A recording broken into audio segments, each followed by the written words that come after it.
Muito bem, eu estou aqui com o Padre Juvi. Bem-vindo, Padre, ao nosso bate-papo. Amém. Quanto tempo de Padre? 13 anos vou completar esse ano, agora 2015. O senhor está na Diocese de Mogi das Cruzes. Sempre foi daqui? Sim, sempre criado e nascido aqui. E o senhor é filho único? Não, tenho 5 irmãos. E tem um que é fiel escudeiro? Um que está aqui. Me conta, Padre, como é que é essa força, a força dessa palavra na sua vida? A gente na juventude aprende a ouvir. Cada um teve uma história, cada um acabou ouvindo de uma forma, acabou encontrando numa situação. Como é que foi a sua história? Como é que o senhor ouviu a Deus? A primeira vez que eu escutei Deus foi na primeira Eucaristia, que eu fiz um pedido para Deus. O sacerdote da minha paróquia de Imaculado Coração de Maria, dos Filhos do Amor Misericordioso, ele perguntou: qual o seu pedido? Eu pedi no silêncio do meu coração para ser padre. E naquela passagem ali, quase no mesmo ano, veio alguém, um seminarista, e perguntou para mim: você não quer ser padre? E nesse traço, de querer, quando eu recebi o convite de ser, eu já fugi. Eu não queria ser. Quantos anos você tinha? 13 anos de idade. Aí eu falei: não quero ser padre não, eu acho que essa coisa bobeira, é uma tristeza. E aí com 19 anos começou a ter novamente essa força. Com 27 veio com mais força ainda. Mas essa escuta você sempre fez mais na sua alma, ou você tem o hábito de ouvir a Deus através de uma palavra, ou na própria Bíblia, ou na oração, ou é mais na sua alma? Como é que na alma e no silêncio. Tanto que eu procuro mais os cantos mais propícios na praia, que eu gosto muito de praia, e ali é o lugar de eu conversar com Deus. Lembrando quando Jesus passava pelo mar, que ali rezava, eu também faço essa questão de estar ali, para dialogar com os seus propósitos, com Deus, e ali ele foi chamando. Mas você já caminhava na igreja? Já, desde pequeno, desde pequeno, sempre caminhou? Sempre caminhei. E padre, o jovem tem muitos sonhos, muitos projetos, e especialmente na igreja, muitas vezes o próprio ambiente da igreja é contra, muitas vezes, os sonhos de aventura do jovem. Primeira, adversidade. Segunda adversidade é que a gente vai ficando mais adolescente, maiorzinho, e a gente começa a perceber certas coisas, se aborrecer com um coordenador, com o jeito que o padre falou. As decepções, como é que você enfrentou as decepções? Porque muita gente para nas decepções. Eu percebi que Deus tinha um propósito. Eu curti muito salão de baile, eu gostava muito de praia, todo domingo era praia, sábado e domingo era praia. Eu lembro que aonde me chamou mais atenção foi no dia de Natal, dentro do salão de baile, que ia sair uma briga. E ali eu falei abertamente, para que brigar? Jesus vai nascer amanhã. E ali eu estava sabendo que Jesus estava mexendo na palavra. Utilizou do meio, E lembro muito bem que os primeiros dias de caminhada, quando eu saí do mundão, Jesus falava assim que deixai tudo, mas não deixe sua alegria. Ele deixou que eu sentisse toda aquela alegria que eu tinha, mas trazesse essa alegria que eu tinha, dentro do coração que tenho ainda, para dentro da igreja. Então não me tirou nada, e só tirou o vestígio do homem velho, aquilo que não compensa o cristão. Tá, mas você então tem uma maneira de lidar, uma maneira de ouvir, uma maneira de conversar com ele. Você pode dizer que é algo que você cativou, você se acostumou, você se educou a escutar. A escutar? A escutar, eu tenho como se fala, uma sintonia, A gente está ali no canto, com um propósito com Deus, e Deus fala com você, Mas eu estou fazendo isso porque eu sei que muita gente vive as questões. E a desconfiança? Poxa, será que é isso mesmo? Também tem isso, né? Ah, mas será que às vezes vou confiar só nisso? Tem que confiar a primeira vez, depois ele confirma uma segunda vez. Como é que é para você? O passo de confiança, acredito que sempre foi assim, aprendi com muitos pregadores, né? Tantos outros que me ensinaram também, o próprio Jesus, né? A primeira vez você escuta aquela figura Samuel. Samuel foi chamado 3 vezes. Na terceira ele falou sim. E eu percebo assim, no primeiro instante, lógico que não se deve tomar nenhuma decisão, que eu não tomei decisão nenhuma. Na segunda já veio que o mesmo aspecto, depois com o tempo se afirmou. E depois passou, foi 3 etapas. 13 anos, com 19 e 27.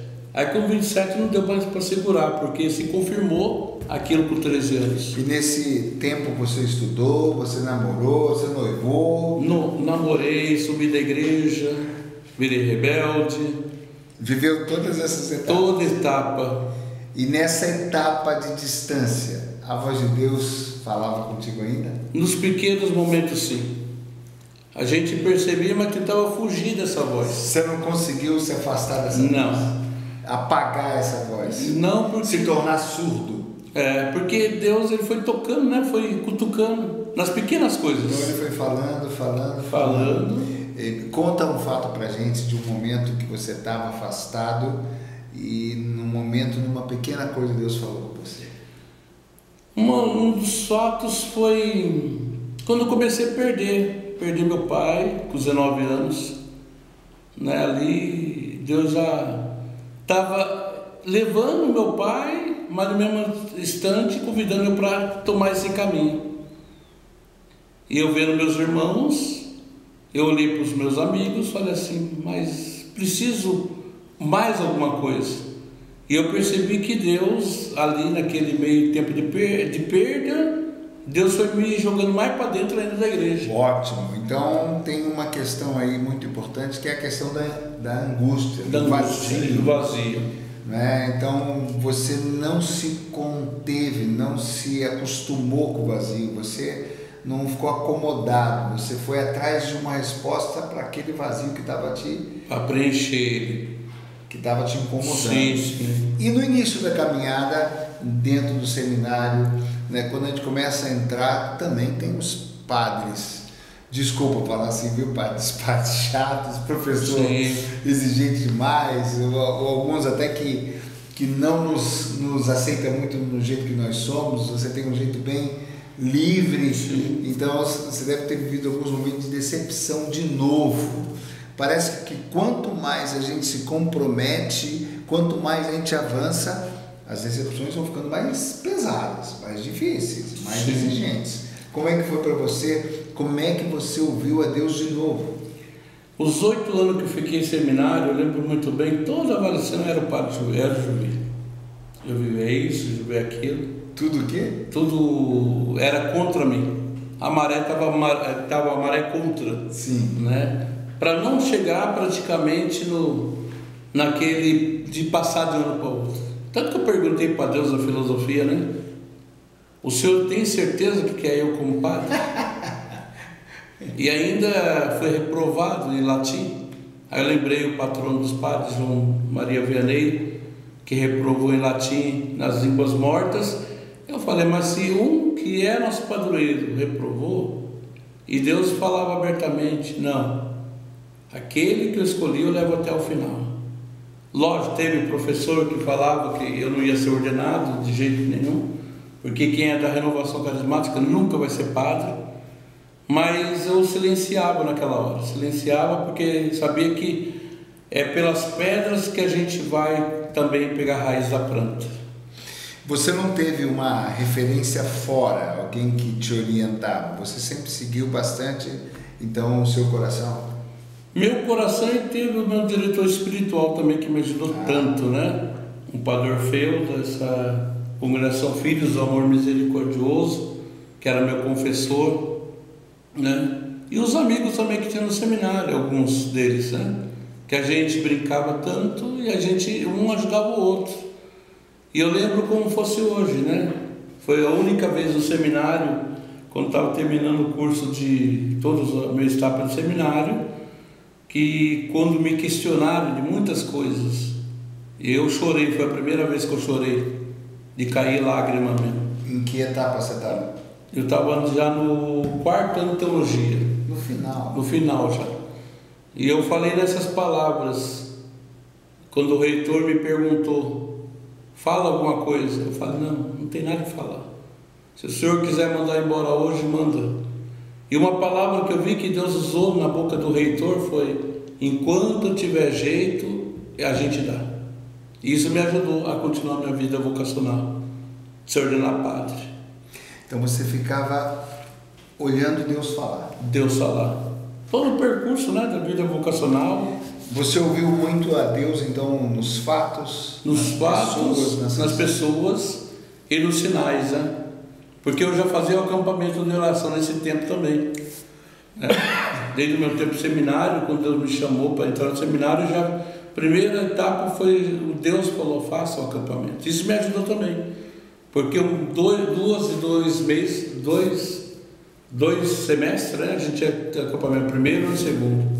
Isso me ajudou, porque a gente via tantos jovens se convertendo. E Deus mostrando sinais do céu, né? Sinais visíveis. Tanto que os padres que iam no acampamento, eu falava, se prepara, porque você vai ver sinal. Isso me ajudava, porque a gente via a transformação de alguns, e quando você via tantos jovens, né? E um fato também que me ajudou muito foi quando eu mandei a carta para a Canção Nova. Isso no meu começo de vida vocacional, né? De queria ser mais, trazer jovem, trabalhar com a juventude, sempre trabalhei com a juventude, né? De ver os jovens saindo do mundão, saindo da vida da droga, do alcoolismo, da prostituição. Isso foi me impulsionando, porque eu lembro muito bem que ali Deus foi só me dando dica, como fazer, silenciar, até mesmo pelo bispo emérito, que ele falou uma frase, e eu lembro até hoje, palavra de padre velho, abaixa a orelha quando alguém falar, e o resto Deus faz. Então a gente pode dizer assim que você tem uma dica boa. Eu acho que, deixa eu ver se eu entendi qual é a dica. A dica é ir caminhando com Jesus? Com Jesus. Porque você não ficou parado, você não ficou na teoria, você não ficou só na palavra, você não ficou só trancado no quarto na oração. O que te formou muito, você está contando, foi estar comprometido. Comprometido e escuta da palavra, escutar Jesus. Que a coisa mais difícil é escutar Jesus. Eu acredito na vida vocacional. Então, mas quando você está lá em alto mar, quase afundando e dependendo totalmente de Deus, aquela escuta é mais clara, muitas vezes. Mais clara, e as tempestades ela baixa. Porque Jesus vai mostrando as dicas, né, para você sair das tempestades, dos terremotos, maremotos da vida vocacional, né? Isso me ajudou, porque eu via que tudo era providência de Deus nas coisas e tudo tinha a mão de Deus. Ele nunca, pela fragilidade, pela dificuldade de estudo, que eu passei muito dificuldade no estudo, não fui um aluno de tirar 10 nunca na minha vida. O senhor da roça? Praticamente, criado com os pais que eram do interior. Morei na cidade, sim, a minha mãe é muito da roça. Mas a gente teve uma vida assim, simples. Foi mais na simplicidade que minha vocação nasceu. Né? Não foi do 10, não foi do 20, não foi do 100, mas foi daquele pequenininho, das pequenas coisas, da nota pequena, de dificuldade de estudo, dificuldade de tirar 10, que se eu olhava para um tirava 10, eu olhava para minha prova tinha 5, eu falava assim, ó Deus, não sei se vai dar. Eu lembro um fato que na aula de teologia da revelação, quando tinha que transcrever o texto, e me deu um branco, eu não saía nada. Eu silenciei, entreguei para o professor, 5 linhas só, e falou, isso aqui não dá nota não. Quando eu voltei atrás, eu falei para Deus, ó Senhor, eu estudei, fiz minha parte, tenho consciência daquilo que eu fiz a noite inteira, perdi noite de sono, e pedi para o Espírito Santo que me desse a solução na hora. E aí surgiu 3 páginas escritas. 3 páginas. Até o professor falou, para de escrever que eu não vou conseguir ler tudo. Então vê que é a mão de Deus que vai trabalhando nesse percurso, porque a gente fica preocupado com o outro, dá nota do outro e acaba esquecendo o que você é para Jesus. Bom, pelo que você está contando, a sua história foi uma crescente na convicção do seu chamado. Amém. Cada vez mais crescente. Teve um momento principal da crise mais forte? Foi esse do 4º ano ou teve outro? Um momento assim de abandonar ou de querer ir embora? A minha grande crise que eu tive, não digo crise, né, mas uma experiência foi aquela que eu já coloquei, que o reitor, sim, um dia que toda avaliação era eu. A única vez que não falaram meu nome, eu falei para Deus, graças a Deus, ninguém vai falar de mim hoje. Quando acabei de falar, deu 5 minutos, começaram a praticamente massacrar. Né, de fazer tudo para não ir para frente, mas foi prova de Jesus também, para ver se a gente chega lá também. Padre, aí você se ordenou, mas os sonhos então foram perdendo força, o sonho de casar, o sonho de se formar, o sonho de ter uma profissão, os sonhos de um jovem normal naturalmente foram perdendo força? Praticamente foi perdendo força para que a força fosse no sacerdócio. Hoje a gente é apaixonado por Jesus. E depois da ordenação, você teve algum momento, alguns padres chegam a ter estafa, alguns padres acabam, às vezes, com muito afoito, padre jovem, trabalha demais. Eu tenho um amigo que teve uma estafa violenta, aí ele começou a repensar todas. Tem um que precisou de ajuda mesmo médica, porque ficou bem ruim. Você viveu momentos assim? Você teve depois que você ficou livre para correr sozinho, você viveu ainda crises que você precisou buscar a Deus e escutar? Eu lembro que um dos fatos que me chamou a atenção foi na igreja Nossa das Graças, em Itacoaquecetuba, que Deus me põe na prova ali. Só que deu uma ventania muito forte e levou 40 telhas daquela igreja que eu estava, primeiro ano de padre. Eu sentei naquele degrau da igreja e falei para Deus, não é possível, Jesus. Primeiro ano de padre, o Senhor tira 40 telhas dessa igreja. E fiquei ali olhando aquela água caindo dentro da igreja. E foi bonito uma parte, foi difícil compreender aquele momento que as telhas voou. Mas foi mais bonito compreender que o povo do lado da igreja, que nunca entrou na igreja, pegou o rodo, o vassoura e foi ajudar o padre a limpar aquela igreja, enxugar aquela igreja. E foi bonito mais ainda porque naquele mesmo mês eu falei para Deus, olha Deus, o Senhor tirou todas essas telhas, não foi? Tirou todas. Eu não estou nem esquentando com as coisas. O Senhor se vira com essas coisas agora. Não fui eu que tirei, então o Senhor vem se arruma as telhas de volta. E imediatamente naquela semana, as pessoas daquela paróquia mobilizaram, pegaram as telhas e colocaram no mesmo lugar. E não só isso, mas reformou todo o telhado daquela igreja através desse fato. Então eu vejo que foi um momento de tempestade na vida sacerdotal, mas também de vitória também. Porque através de um fato, as pessoas começaram a vir para a igreja. Então, e você é muito franco com Deus? Você é muito... Nesse fato, você colocou Deus na parede. Eu sou direto com Deus. Eu aprendi a ser direto com Deus, não dar volta. Tanto que eu educo o meu povo a ser direto com Deus. Porque quanto mais direto você é, você mostra para Deus que você é sincero naquilo que você quer e naquilo que você vai fazer. Às vezes a gente fala alguma coisa com tanto escrúpulo que a gente está falando uma coisa arrodeando, mas o sentimento, claro, está aqui, né? Está aqui dentro. E você não fala o que está sentindo e vai rodeando, quer dizer, acaba se tornando uma falsidade. E Deus espera a sinceridade, né? Eu digo sempre para os jovens, para pessoas, tem rezar o que o coração pede. Deus respeita aquilo que você está rezando, porque sabe que é do coração. E você briga com Deus? Já briguei com Deus, sim. Quando eu perdi meu irmão de 24 anos de parada cardíaca, eu falei para Deus, lembra até o fato, quando eu perdi ele, morreu no Dia das Mães, passou o Dia das Mães, foi um fato que me guardou isso na minha vida vocacional de padre. Já era padre? Já era padre, já estava de caminhada.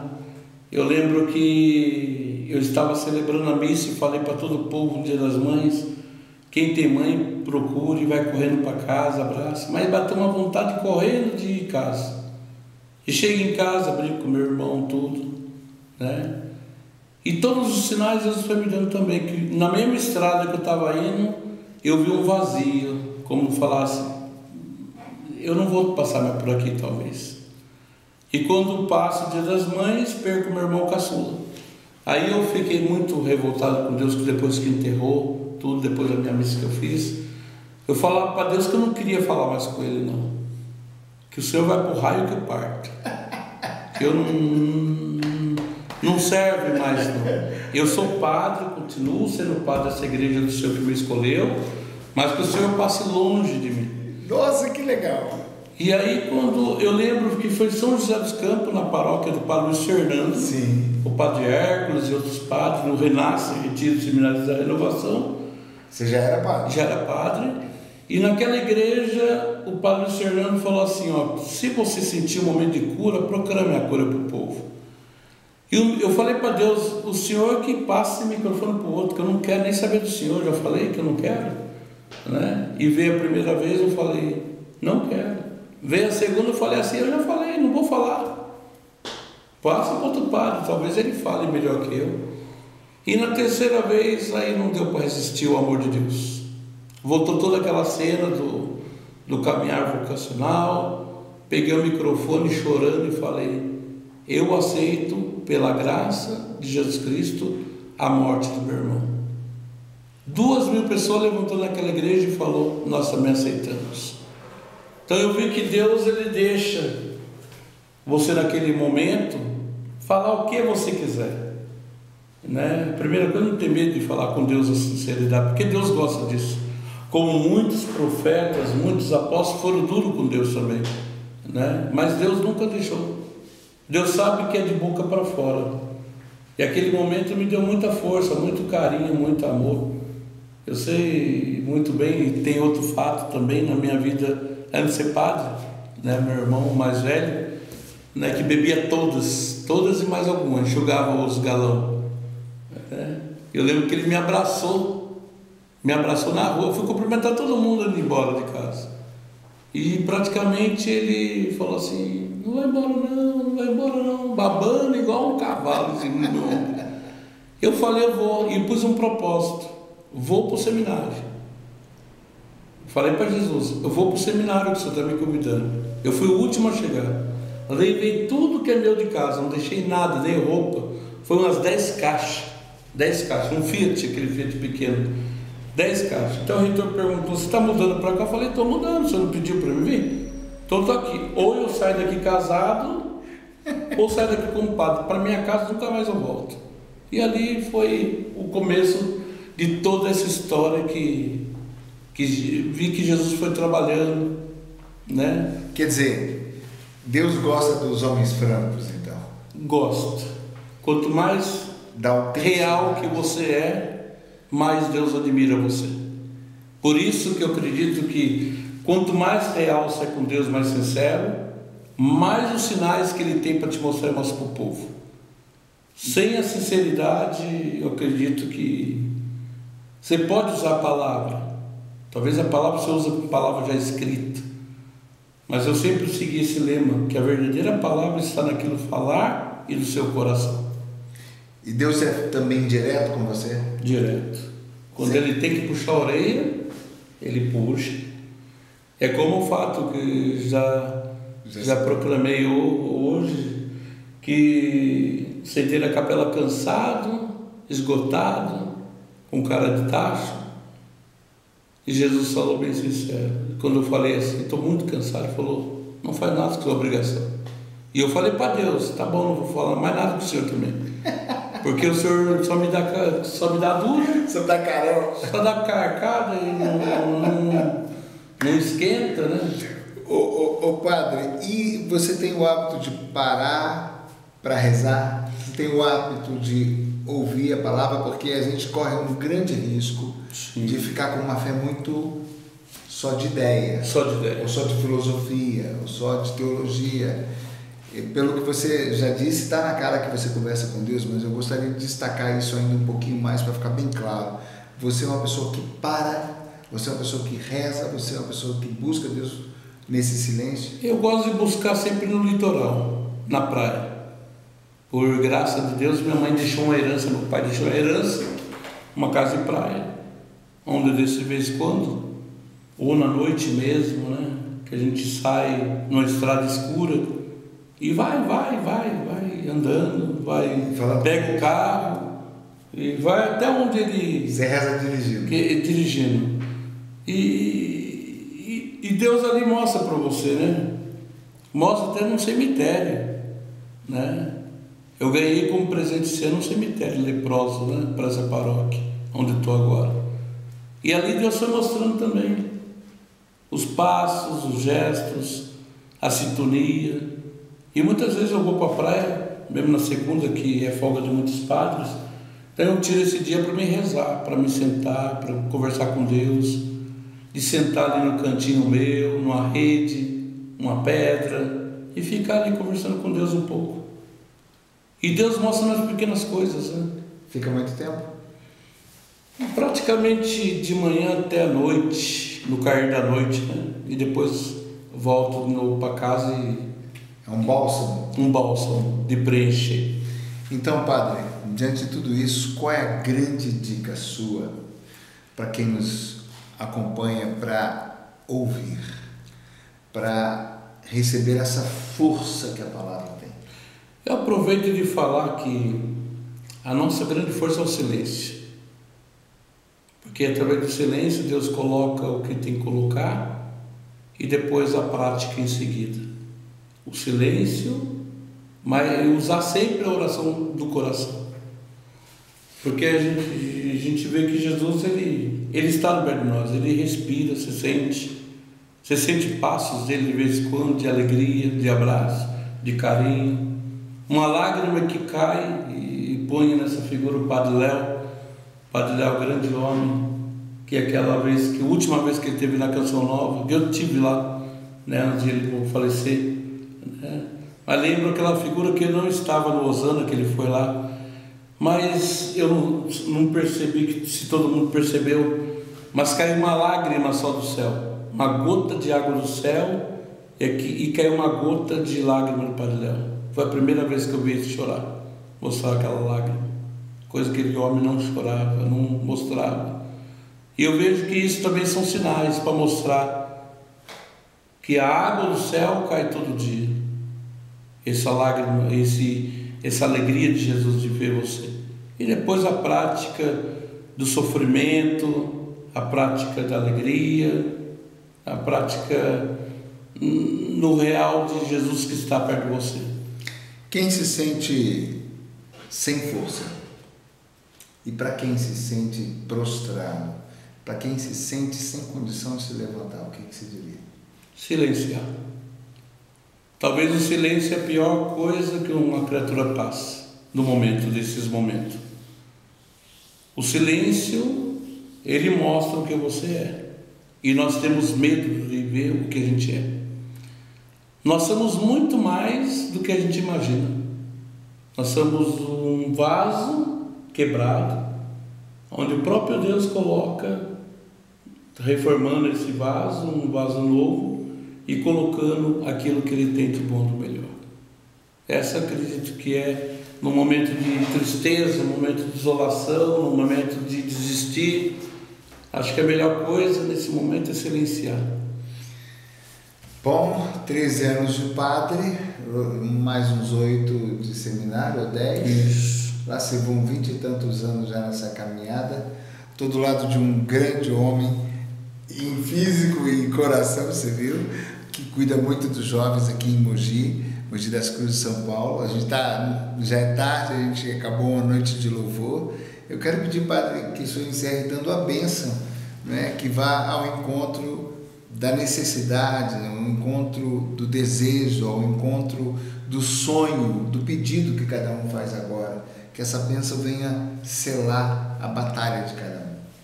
Eu vejo que nesse momento, queridos filhos e filhas, a gente sabe que nesse exato momento tem muita gente isolada, muitos talvez sacerdotes tentando desistir do seu ministério, talvez padres que nessa hora estão sendo perseguidos, até se escondido mesmo, não podendo sair da sua casa, talvez bispo, como o nosso Papa pediu, reze por ele, porque a perseguição de quem quer ser de Deus é assim mesmo. Eu acredito que quem quer ser de Deus, a gente leva até ao túmulo a palavra de Deus. Que na lápide de cada um que for se dedicar a Deus, esteja a única lápide: a paz, aqui viveu um grande homem. Em nome do Pai, Filho e do Espírito Santo. Amém. Essa é a força da palavra de Deus. Deus abençoe.